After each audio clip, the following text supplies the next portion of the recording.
दर्शकों नमस्कार, जय सिया राम।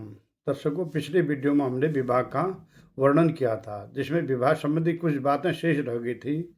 इसके बारे में पुनः वर्णन करते हैं। उसके बाद नामकरण संस्कार के बारे में वर्णन करेंगे। तो सज्जनों, विवाह के लिए बारों का कोई निषेध नहीं है, अर्थात किसी भी बार में, प्रत्येक बार में विवाह संपन्न किए जाते हैं। अगर विवाह नक्षत्र में हम विवाह नहीं कर पाए, किसी कारण पर समय नहीं मिला, या लड़का लड़की की उम्र अधिक हो, या कोई कारणवश हम नक्षत्र के दिनों में विवाह संस्कार नहीं कर पाए, तो रवि योग में तो विवाह संस्कार किया जाना चाहिए। रवि योग में जो समग्र दोषों को दूर करता है, इसके बारे में आप मुहूर्त चिंतामणि के माध्यम से ज्ञान अर्जित कर सकते हैं या जान सकते हैं। उसके बाद विद्वान आचार्यों का मत है कि सर्वार्थ सिद्ध योग और अमृत सिद्ध योग में भी विवाह संस्कार किए जा सकते हैं। ये विवाह संस्कार 15 नक्षत्र के अलावा तो इस प्रकार इसमें भी वर्णन है, जो इन योगों में भी आप विवाह संस्कार कर सकते हैं। तो सज्जनों, आज का विषय है नामकरण संस्कार। तो किसी बच्चे के जन्म लेने के बाद पहला संस्कार है उसका नामकरण संस्कार, क्योंकि अब जात कर्म संस्कार होता नहीं है, तो उसको पहला संस्कार माना जाएगा। तो सज्जनों, नामकरण पारस्क गृह सूत्र और विष्णु पुराण के अनुसार से 10वें दिन भी नामकरण किया जा सकता है या जाता है। उसके अलावा मुहूर्त ग्रंथों में वर्णन आता है, तो इसमें नामकरण 11वें या 12वें दिन करना चाहिए। ये अपनी अपनी कुल रीत के अनुसार से करते हैं। कहीं पर 11वें दिन करते हैं, कहीं पर 12वें दिन भी करते हैं। अगर इन 11वें 12वें दिन में अमावस्या पड़ गई, तो उस दिन भी नामकरण संस्कार नहीं करना चाहिए, अर्थात वो नामकरण 15वें दिन में करना चाहिए। तो सज्जनों, इसके अलावा भविष्य पुराण में एक वर्णन आता है नामकरण के संबंध में। अगर आप 11वें 12वें दिन में नामकरण नहीं कर सकते हैं किसी कारणवश, तो 15वें दिन में नामकरण संस्कार कराएं। 15 दिन में नहीं कर सकते हैं तो 18वें दिन में करें। 18वें दिन में नहीं कर सकते हैं तो 22 दिन में नामकरण संस्कार अवश्य करना चाहिए। अब 22 दिन में भी आप नामकरण संस्कार किसी कारणवश नहीं कर पाए, जच्चा बच्चा की तबीयत खराब है, या बच्चे को विदेश में है आजकल, वहाँ से आने में समय लगता है, उसके बाद तब नामकरण संस्कार करते हैं, तो उनका जो नामकरण संस्कार फिर नक्षत्र में करना चाहिए, जिसके कुल 15 नक्षत्र हैं।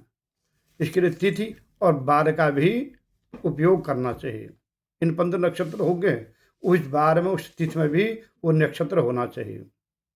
अब इसके बारे में चर्चा करते हैं। 22 दिन के बाद का जो नामकरण संस्कार नहीं कर पाए, उनके लिए इन 15 नक्षत्र में अश्विनी नक्षत्र, रोहिणी, पुनर्वसु, पुष्य, उत्तरा फाल्गुनी, हस्त, चित्रा, स्वाति, अनुराधा, उत्तराखाड़ा, श्रवण, धनिष्ठा, उत्तराभाद्रा और रेवती, इन 15 नक्षत्रों में नामकरण संस्कार किया जा सकता है, बशर्ते इस दिन कोई भद्रा न हो, कोई ग्रहण न हो और कोई कुयोग न हो।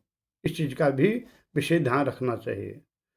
और बार किन किन बारों में अब नामकरण संस्कार करना चाहिए, 22 दिन के बाद के लिए है। 22 दिन तक करते हैं तो वहाँ पर बार का कोई निषेध नहीं है, और 22 दिन के बाद फिर आप करते थे इन बारों में आप नामकरण संस्कार करें, अर्थात उस दिन यह नक्षत्र भी होना चाहिए। सोमवार, बुधवार, बृहस्पतिवार और शुक्रवार, केवल इन 4 बारों में ही नामकरण संस्कार 22 दिन के बाद किया जाता है।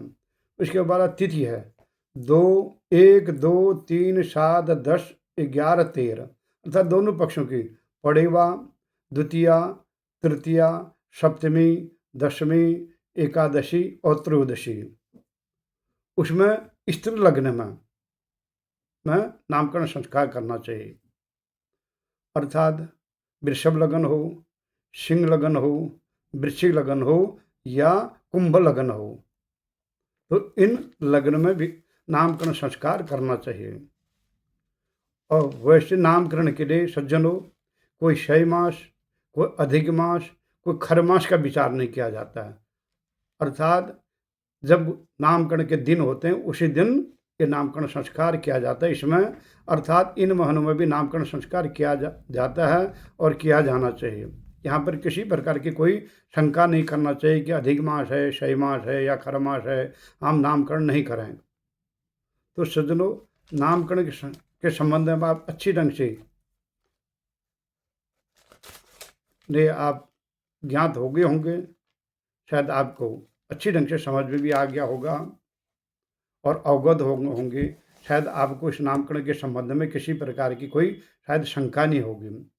अगर किसी सज्जन को कोई शंका हो तो कमेंट करके वो पूछ सकते हैं और अपनी शंका का समाधान कर सकते हैं। सज्जनों, अगर ये वीडियो आपको पसंद आ रहा हो या आपके ज्ञान में कुछ वृद्धि करने वाला आपको महसूस हो रहा हो तो उसको लाइक और शेयर करें। तब तक मुझे आज्ञा दें। जय हिंद, जय भारत, हरि ओम तत्सत।